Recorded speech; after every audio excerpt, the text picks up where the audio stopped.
And on today's entry of movies that I heard were good that I'm trying to cram in before the end of the year to see if I want to consider them for my best of the year list, Inside Out 2, a movie that I had really no expectations of because, honestly, I don't have exceptionally high expectations of Pixar and Disney in general at this point, and I really don't have high expectations of the sequels.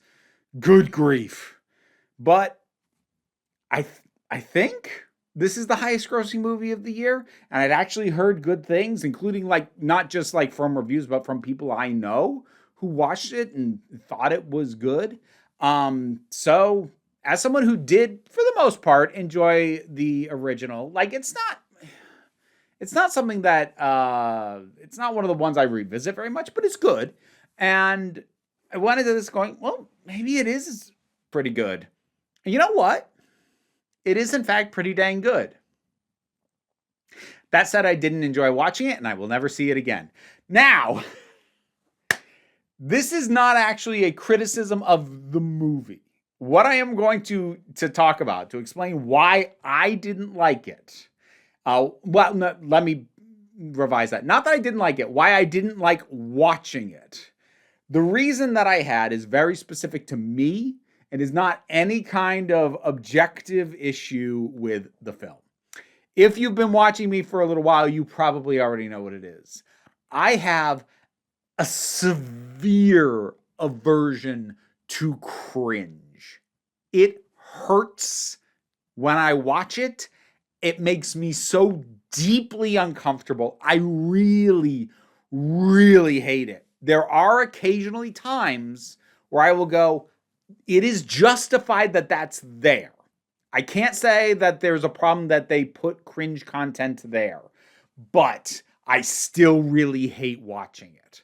So, like an example where it is fully justified and actually, in fact, necessary for the story to reach the ending that it does, my go-to example of that is the Black Mirror episode Nosedive.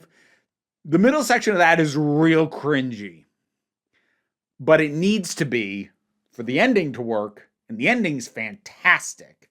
This isn't quite that, but this is ultimately a story about I think she's 13 now, a 13-year-old, which is the same age as my own kid, and, a 13-year-old who's trying to figure out who they're going to be and navigating new situations and friendships, and it's going to be awkward and it's going to be cringe.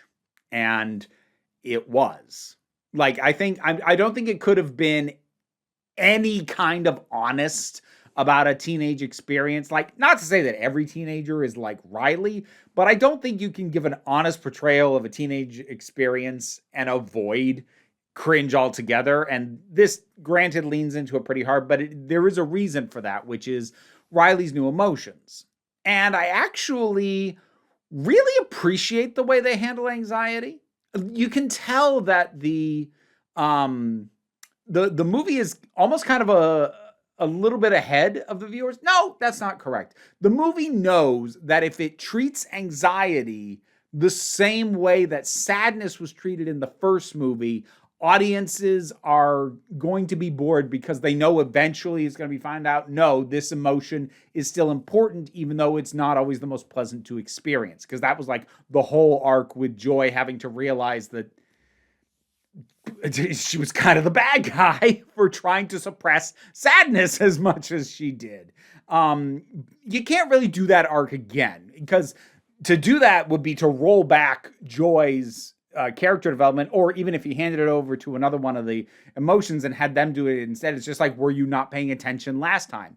So when anxiety first shows up, it is actually very clear what use anxiety has. This trying to think ahead and get ahead of things, and the imagination involved in, seeing the potential ways things could go wrong and then working to avoid them.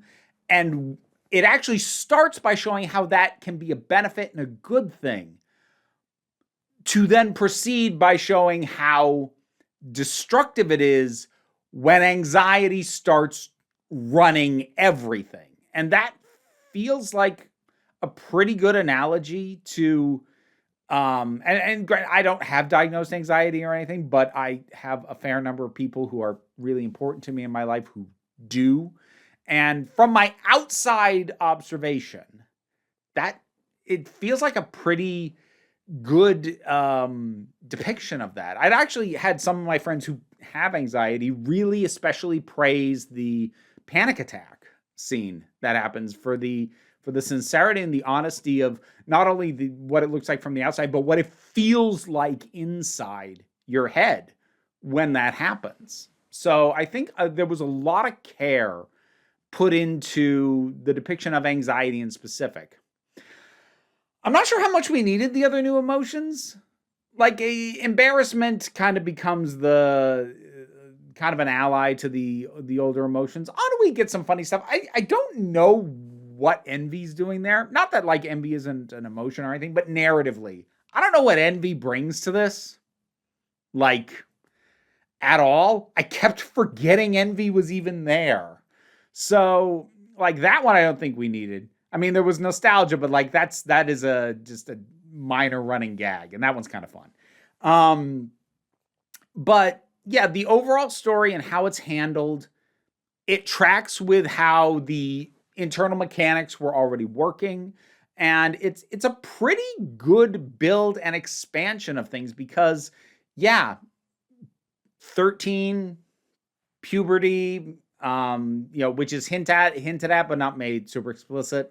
That whole era, it's that part of your life. It's an emotional mess where, yeah, you start dealing with more complicated emotions. Things aren't as simple as I'm happy or I'm sad. And this is a pretty decent way of depicting all that. But again, it just hurt me to watch. Like when I tell you that it hurts when I see this level of cringe, there are huge swaths of this movie that I watched muted, reading the closed captions, just so I didn't have to hear the music specially designed to make it sound more awkward and to hear the verbal delivery of the lines that just would have made it even worse.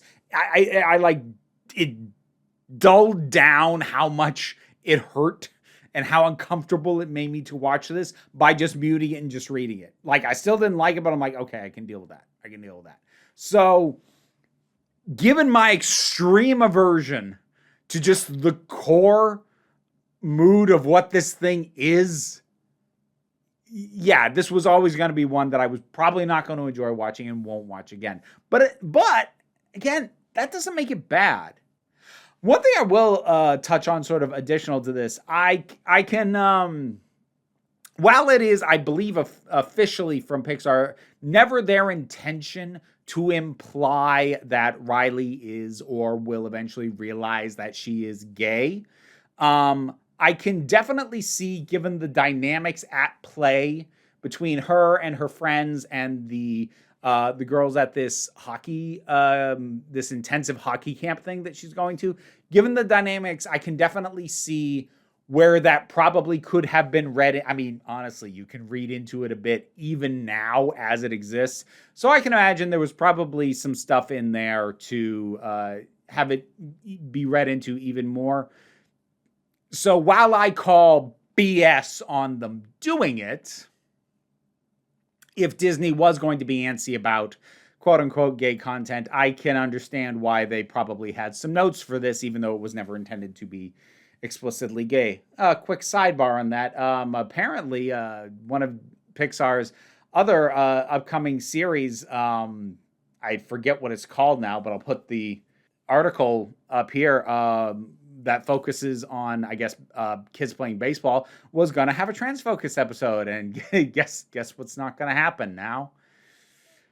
It's officially a pattern. Yay.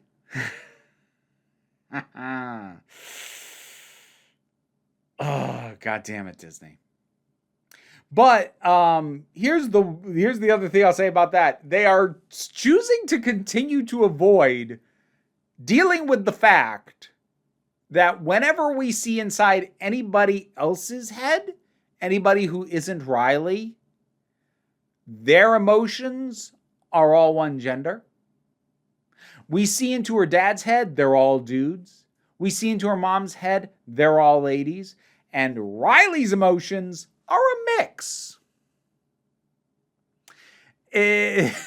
I do not expect that Disney will ever allow any exploration of the implication of that. And look, it's a baked-in implication. What you are showing, Disney, is that other people's emotions are unified in one gender and Riley's aren't. That brings implications. I don't have to read into that. That inherently brings implications that you are opting not to deal with. But given how successful this was and the fact that there's probably inevitably going to be a third one, I'm not sure that I would have a lot of faith in the third one. To be fair, I didn't have a lot of faith in this one either. But like, they did a good job building out with newer, more complex emotions. I'm not sure how far you can kick that can down the road and keep doing it. At least in a way that's actually going to read well to kids. Because yes, granted, things get even more complicated when you become an adult, but are they really going to let Pixar deal with an adult level, like, internal chaos and try and market it as a family film? Like, honestly, if Disney had any guts at all, they don't. They're cowards. But if they did, what they would let Pixar do is like do another one of Riley, like latter end of high school, let it be PG-13, and then a few years later do one as an adult and let it be rated R. And like deal with the adult complicated feelings that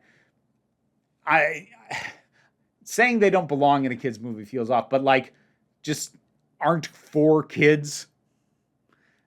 So if they had any guts, that's what they do. They won't. It's absolutely not. But yeah, there's still some implications in here that if they went further down the line and like really chose to dig into it, there's a lot you could do.